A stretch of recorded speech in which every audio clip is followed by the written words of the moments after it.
Welcome into Spinning a Yarn's Tale, a fiber arts podcast about culture and history, brought to you by Ewe and I, Yarns in Chehalis, Washington. My name's Blair. I'm Denise. And welcome on in. This week we're going to be talking about the history of kind of fiber arts. It's a general history, not anything too in-depth. But before we get started on that, why don't you introduce yourself? Give us a little intro so we know who you are. Get familiar. All right. My name's Denise. I enjoy fiber arts, and that includes knitting, crochet, weaving. Besides that, I like to stay active, be outside, work out, and then I also like nature. How about you, Blair? Well, my name's Blair. I like long walks on the beach, good food, and romantic movies. Just kidding. I'm really into fiber arts. I spin, I knit, I crochet. Along with that, I really like to draw. I like to draw a lot. And that's about it. Cool. Yeah. Do you want to get started? Yeah, let's get started. Where do you think would be a good spot to start? Well, since we're talking about fiber arts, I think a good place to start is the history of domesticating sheep. Ooh, I know a bit about that one.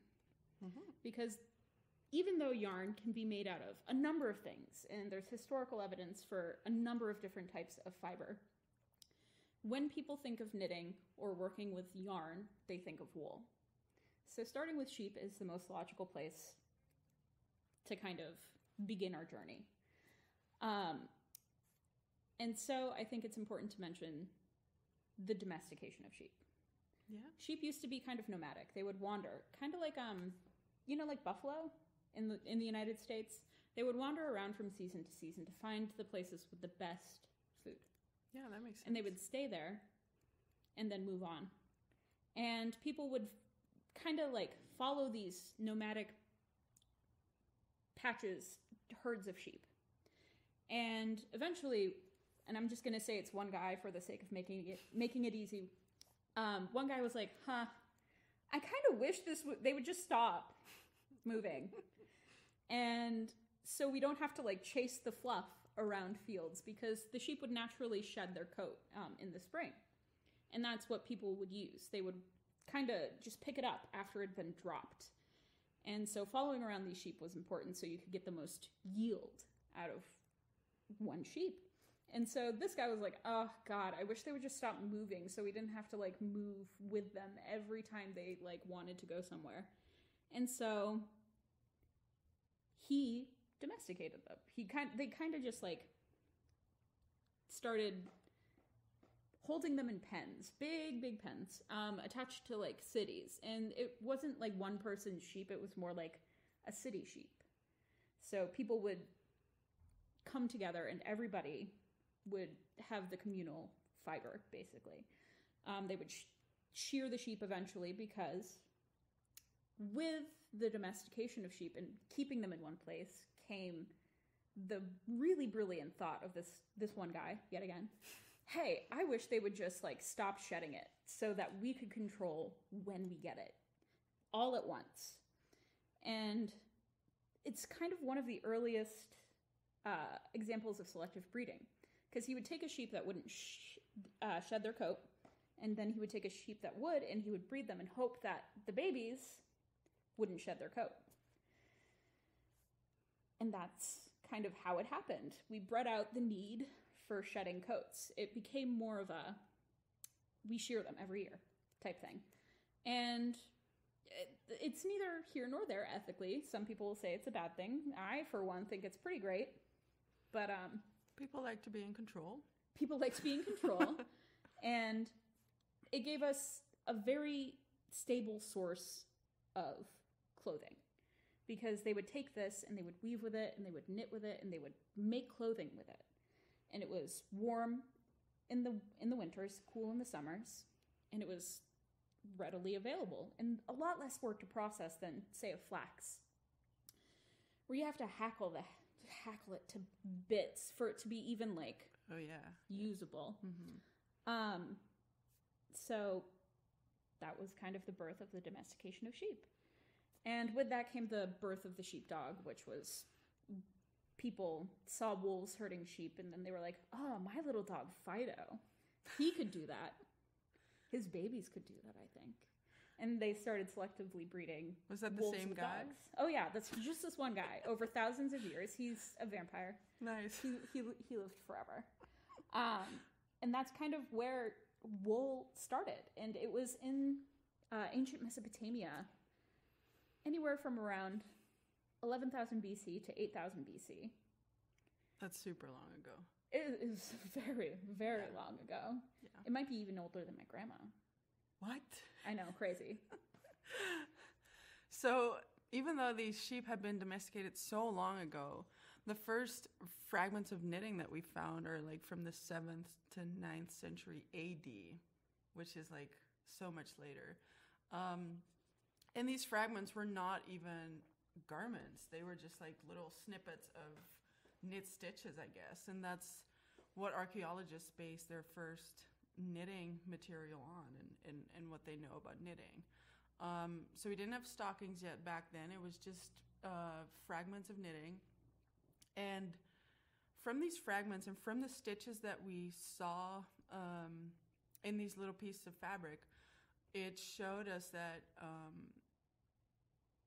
the knitting culture had already been established way before the 7th or 9th century, because there was a lot of technique and a lot of sophistication to the fabrics. So that's really cool to know, and also a good reminder that the things that we find on the earth right now aren't necessarily like the first fragments that have existed of knitting. Yeah, it kind of pre-existed us all, and somewhere in there's also null binding, and of course there's weaving. Weaving has been around for centuries, if not millennia, you know? Mm-hmm. And it's really cool to see that, like, all of these fragments can be found, and we can still pull knowledge from them. Like, for example, there's this one blue and white cotton sock. It's a beautifully intricate, wonderfully made sock that's found in Egypt, because a lot of early knitting is actually found in the Middle East and places like Egypt and Israel and Afghanistan and places like that. They wore a lot of knitting, or like knit garments, because for one, it kind of ties into why in biblical times Jesus wore garments that could not be separated, because they were knitted in one piece. And that date backs way back. But like, these people, they knit a beautiful indigo and white sock out of cotton, and cotton has been around for centuries, like I said.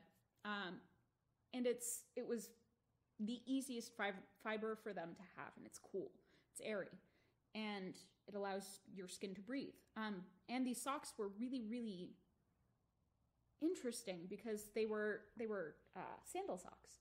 So they were made to keep people's feet protected from, 1, the sand, 2, the sun, and 3, for anything that might be in the sand. So critters, bugs, anything like that. And this sock is a wonderful example of how intricate all of that knitting could be. And it's got a gorgeous cuff, and it's made with a twisted stitch pattern. It's knit in the round, and it has an afterthought heel. So the heel was knit separately and then added on so that people could like remove the heel when it got worn out. It was very, very, very in-depth and amazing, because you think of an afterthought heel and you're like, oh, I do that in my socks, and it must be kind of like a modern thing that somebody thought up. No, it's been going on since like Egypt. And in the 12th century, they had afterthought heels. It was crazy. That's amazing. Yeah. It is. And they had a lot of color work on there too. That was like a pretty intricate design as well. It was a gorgeous, gorgeous design. Yeah. Lots of geometric shapes. Yeah. Yeah, it's very beautiful. And this was, from looking at the sock, I think it was made by someone who didn't necessarily wear a lot of sandals outside, because a lot of sandal socks of the time actually were split. so that you had your big and your second toe in one little alcove, kind of like toe socks. And then the rest of your toes would be in like a second piece, so that the thong of the sandal could fit through and go in through your second and big toe. And hey, no blisters, you're wearing socks. Socks and sandals predate Birkenstocks. No kidding. Hey, nice. if people in Egypt could do it, I can do it today. Yeah, I do it all the time. Well, I don't really wear Birkenstocks, but I wear Crocs. Oh, that counts. It counts. Kind of. Oh. And I mean, like, socks and stocks aside, we know that knitting started in the Middle East. We found the most bits and pieces there. But it didn't stay there, you know? It had to have moved somewhere. And it kind of moved west? Yeah. Yeah. That's true. Yeah. Actually, yeah. During the Crusades, which was a big migration of a lot of Arabian people, I guess, knitting came to Spain and France. So once knitting came to Spain, a lot of people started knitting for the Catholic Church there, which was a pretty elitist type thing to do. And then from there on, artisan guilds were formed, so men would join these guilds, these knitting guilds, and make knitting art, which was definitely on a different level than any of the practical knitting of sweaters or things like that. No, these men mostly made rugs and beautiful robes and stuff like that. And actually the first knitting guild that we know of is established in France in 1268 already, pretty early on in the knitting history, if you will. And then by the 15th century, all knitting guilds were also a thing in Spain and in the Netherlands. And for these knitting guilds, it was usual for young men or apprentices to make 4 masterpieces, including a rug and I think a beret, that would admit them into the knitting guilds. And like from then on, they would kind of be taken seriously. But there was no women here, right? There were no women in knitting guilds. No. The women were stuck with the practical knitting, huh? None of the fun stuff. Yep. None of the fun stuff. Yep. That's where you get those stories where women dress up as men, you know? Yeah. And like, because they have stuff they want to do. I would knit myself a male robe and then join a guild. I would just shave my head. Why hey, not?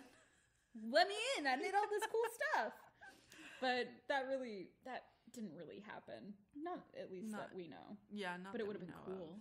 Yeah, but women were knitting for practical reasons, and even in convents, women were knitting. The nuns. Yeah, because around the 14th to 15th century in the Tudor period, people were really, really into convents because it was the way that the church spread its power, right?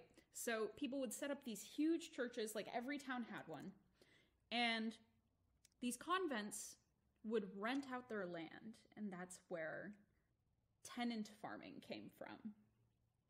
And so tenant farming was the birth of people knitting in convents, because a lot of these farmers would have sheep. Because, 1, they needed wool for themselves, 2, they would sell it to the convent, and then 3, the convent would then sell it off to other people and keep the best stuff for themselves, to knit for the needy and stuff like that, you know. It's always been around. Yeah. And so a lot of people would come to convents to learn to knit too. The nuns would teach people. They would teach children and women, and they would also have like missions. A lot of First, I should explain what a mission is. Missions are when people go out and they convert people to Christianity, Catholicism, whatever. And they would teach people from different countries how to knit. And that's kind of how it spread from there. Convents were really big in the spread of knitting. And it was just kind of like this really cool thing that ended so soon. And because the convents and the fall of the church and, things like that. Life happens. Life happens. Sometimes the churches don't exist anymore. I'm not big into theology, so I can't tell you why. But these tenant farmers were really important to the growing of wool in the Tudor era in France, in Spain, in Europe, England, everywhere. And it just kind of went from there. We have interesting evidence from knitting in the Middle Ages and how to identify that people were knitting in times like that. One of them is some very cool paintings. Yeah. In fact, there's a series of paintings, honestly, from the Middle Ages they call it the Knitting Madonnas right now. And they are pictures of Mary, Jesus' mother, knitting a garment, presumably for Jesus himself. And there's a lot of interesting observations that we can make from these paintings that might tell us more about the knitting culture and tradition that existed in the Middle Ages. And again, we got to be cautious here because, these paintings were also art. So who knows what the artist put in there that was real life and what was, part of what he thought was beautiful. It's a lot of inference. Yeah, exactly. But, it's what we have to go on. So that's kind of why people still really refer to these paintings a lot. Yeah, like Mary knitting on double-pointed needles. Yeah, when that's a did big double-pointed needles go from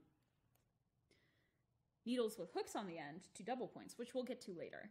Yeah, exactly. And how knitting in the round was more of a thing than knitting flat. Yeah. Because, that's what you said earlier about the garment of Jesus not being able to be broken. Yeah. Because it was seamless and knit in the round.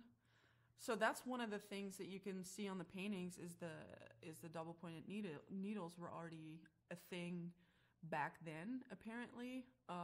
And then also the fact that women were knitting, which, again, the knitting guilds were mostly men or exclusively men. So, but apparently women were also knitting. And in some of the pictures, there's color work even present. Yeah. Some of them have Mary knitting from like 3 different balls of color. So color work existed back then. Which is amazing because the garment is red, but the balls of yarn are like purple and green and whatever. They're going to be for the cuff, okay? Jesus is going to have a pretty cuff. Okay. I am really interested in what the painter was thinking. Maybe he just was like, yeah, women, they knit this. I see my mom using 3 balls of color. That's what Mary would do. She's also a mom. Exactly. So and what's interesting too is that Mary is she's blonde and she's in like a medieval garment instead of, what they would be wearing in the time of Jesus. Yeah, it's exactly. Like the third century BC. I don't know. No, I'm not good at this. Yeah, like exactly year zero. Year zero. But anyway, yeah, so the knitting Madonnas were a big deal, and if you can Google them, I would highly suggest doing that at home. The art is astounding. It's beautiful. Yeah. We'll put some links in the show notes to a couple pieces, as well as all of our references that we used in this episode. Yeah. So those will be there for your enjoyment. Mm-hmm. And then to shift gears a little bit, we can talk about silk and how that's been introduced into Europe and how that's used in garments. Oh, yeah. Well, of course, everybody knows that the Silk Road existed. It predates when it was used knitting. Because the Silk Road was, I think it was established in 1200? The 12th century? Could be. 11th century? It was very old. It was very, very old. And it was the main way that China exported and imported prices through the land to Europe and across all of those different countries. And one of those things was silk. Silk was very big in China. very drapey, in a lot of clothing. And it came to us and we were like, oh, it's very fine. It's very beautiful. It has this gorgeous luster. And people used it in weaving for the longest time. But from that, it kind of grew into, well, if you can weave with it, you can knit with it, right? Yeah. And fine things like silk knit stockings and silk knit shirts became a thing. And it was just kind of, it became more of a fad. And in that time, that was around the 1500s, knitting became more of a thing rich women did than a thing that was done out of necessity. A lot of women still knit out of necessity because we're before the Industrial Revolution. It's still more worth it to knit your own clothes. Mm-hmm. But things like lace became something that rich women did. It was kind of found in around 1562 is the first evidence we have of the pearl stitch. It was found on a piece of Eleanor of Toledo's garments. It was kind of like where knitting kicked up to a fever pitch almost, because you have the birth of modern lace as we know it. It wasn't as intricate as some of the patterns that come after it, but it's still the start of lace. And that's when things start really progressing. We know colorwork's been around forever. People have been knitting colorwork since before Mary. It was in those socks found in Egypt. It's been around forever, but this was something new and something fun. And it's kind of where the rich women would knit lace. The average woman would knit for her family. And sometimes they would make pretty things because, people wanted to be in fashion. They wanted what the rich people had. It's kind of how it always goes. It's still that way. Everybody wants Supreme, even though it's kind of ugly. Mm-hmm. But that's neither here nor there. But that led into like a lot of really cool techniques that are found. A lot of them are not necessarily knitting, but it follows into felting. But that's something you know more about than I do, Denise. Yeah, I actually read quite a bit about berets in France. That those flat hats that stem from the Middle Ages and are still used today in like military organizations and stuff like that. Like the green berets. Yeah, the green berets, tan berets. Oh yeah. And all these berets are felted. So what that means is that, which to me is really strange, they would knit the beret. So they would use their needles, they would knit the whole thing, and then they would dye it and felt it at the same time. And they would just leave it to soak for about 5 days. And did they agitate it? Kind of like stir it? Yeah, they probably stirred it and used hot water to felt the fabric. And so the fabric was knit, and the felting would hide all the stitches, which to me is really odd because you spend so much time knitting on it. And today we just value like stitch definition. Everybody's like, ooh, this yarn has a beautiful stitch definition. And back then they were like, no. Felt it. Put it away. Get rid I don't of want it. Yep. Yeah. And then once it was dyed and felted, they could actually shape it and cut it as well, because you wouldn't cut through any of the stitches. So that's why that was like a useful technique in those days to get it to fit to somebody's head. That could also go for like garments too. They could felt like a sweater, and if it was too big, they just cut it up the side. Yeah, cut it up, or it would shrink by itself, or you could block it a little bit better. That's really interesting. Because like when we think about it today, no one would dare like felt their sweater. Yeah. No one would dare do anything like that. But it makes sense, because then if it doesn't quite fit, because patterns don't exist yet, you just cut it up the side and like sew it closed around someone. Yeah. And then it fits. Yeah. And your stitches don't go anywhere because it's felted. Yeah, exactly. That's genius. Yeah. Yeah, and I know with like actual berets for like the military, the soldiers have to shave it off. So it's like it becomes a really thin fabric, but then they can also shape it to their head so it actually fits. So they wet it and they kind of re-felt it, I guess, or re-block it. And that's modern? That's still happening today. But that used to happen back in the day too. That's crazy. Yeah. And this fabric would be more waterproof. So, I mean, these people didn't have raincoats when they were out in the field shepherding or whatever. So they would wear their berets. Yeah, nylon didn't exist yet. Plastic didn't exist yet. No, not really. Raincoats. Exactly. Wellies weren't a thing, you know? Exactly. Oh, so that makes sense. Because when you don't have the holes that the stitches have in like a knit hat, none of the rain gets through. It kind of bounces off because wool is naturally water wicking. Yeah, exactly. Like wool is really helpful in that respect, and you don't have those open little gaps of the knit stitches. Yeah, that's really cool. Yeah. And then from there, we're already kind of touching on like nylon and stuff like that. Eventually, the knitting frame was invented in the 16th century. And from there, industrial knitting kind of stuff. Yeah, from there, things just kind of like pick up. You go like 200 years where people are making things, right? And they think this is the best knitting can ever be. And then the Industrial Revolution hits. Before that, they made the knitting frame, like you mentioned. And that sped up knitting substantially. And when I say knitting frame, I want you to think of like a modern knitting loom. So they were either square or they were rounded, and people would knit socks or like hats or anything on them. And not so much round as in round, but like ovular. They were oblong. And they were huge. So people could knit big swaths of knit fabric, take it off the loom, felt it, like you mentioned, and cut that up into clothing. But from there, people got rid of the felting bit in the Industrial Revolution with the invention of the knitting machine.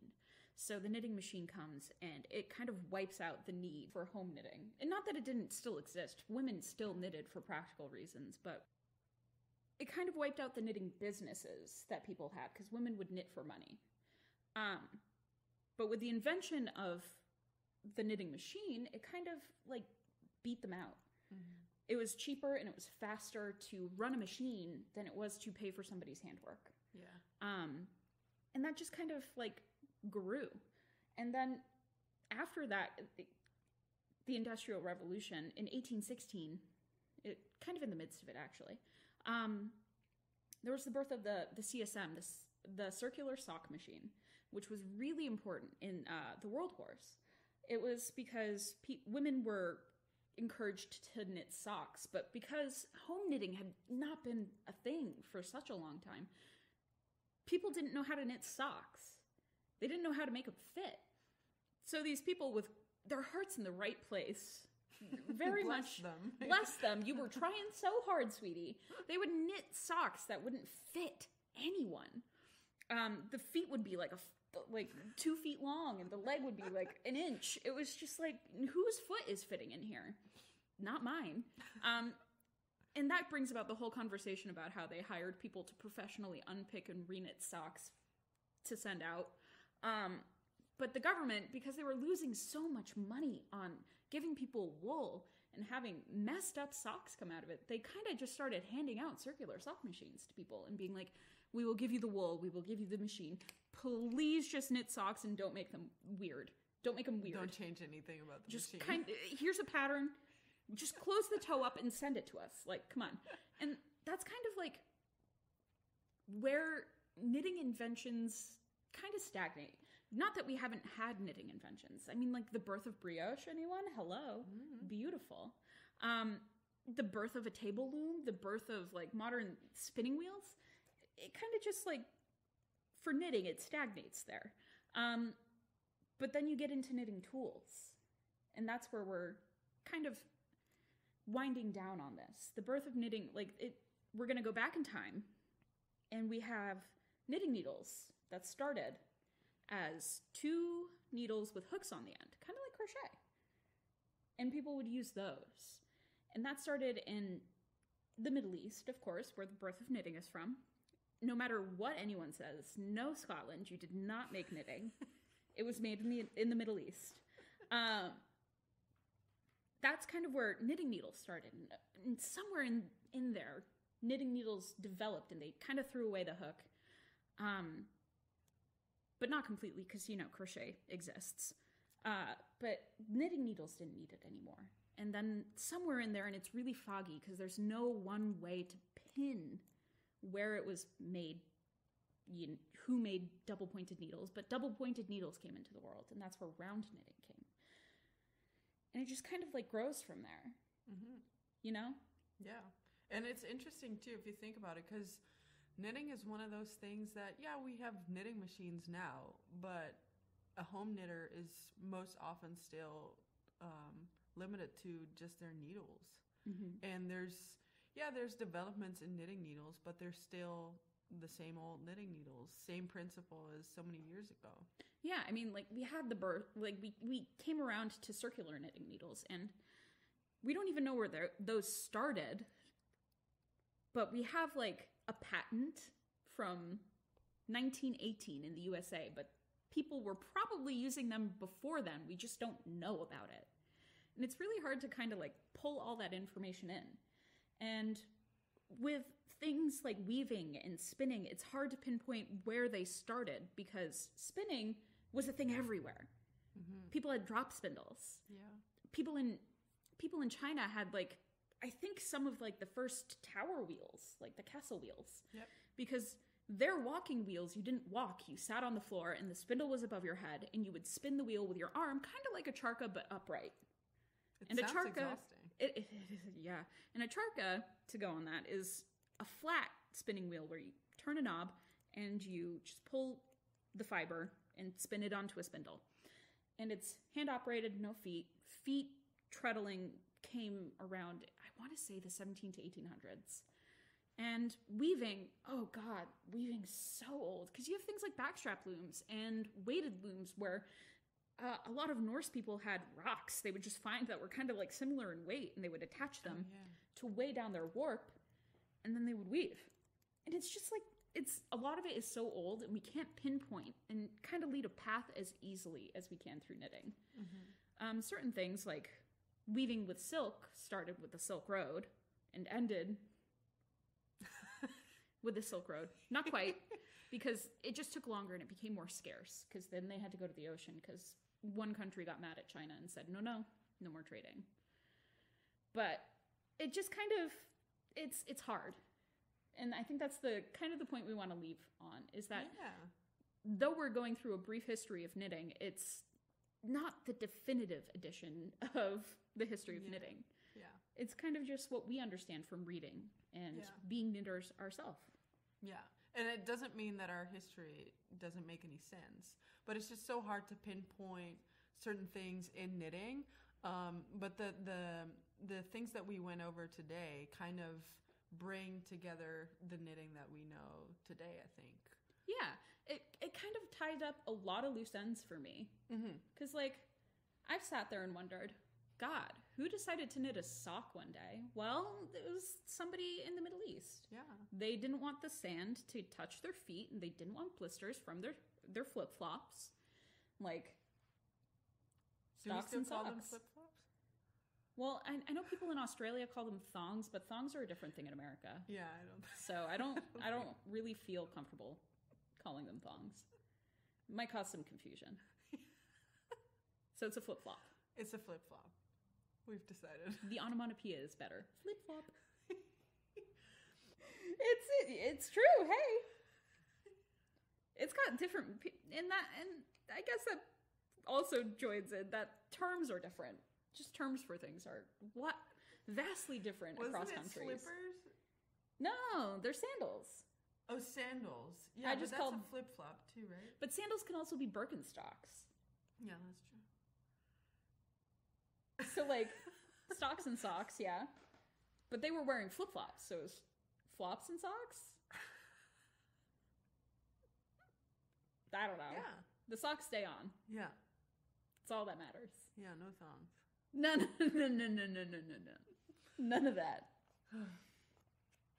But I think that's kind of where we want to leave off, because from here, we're going to dive into kind of what Europe has to offer us in terms of knitting.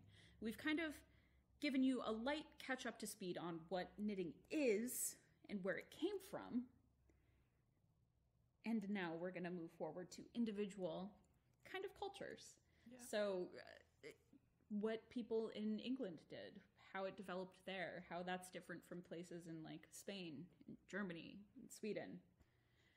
And it's just kind of, we're going to meander our way through. Yeah, and even how like an island of the same country can create a completely different knitting tradition than the mainland. Oh yeah, well even like two of them. Scotland, you got Shetland and you got the Fair Isles. Yeah, there's so much to explore in knitting. Mm-hmm. It's a lot. It's exciting. I hope you'll stick around and listen to us kind of make our way through. Go on tangents. Stumble our way through. Exactly. Oh yeah. So the next time we'll see you is in 2 weeks. 2 weeks? 2 weeks from now. 2 weeks from now. And with that, my name is Blair. My name is Denise. And thank you for listening to Spinning a Yarn's Tale.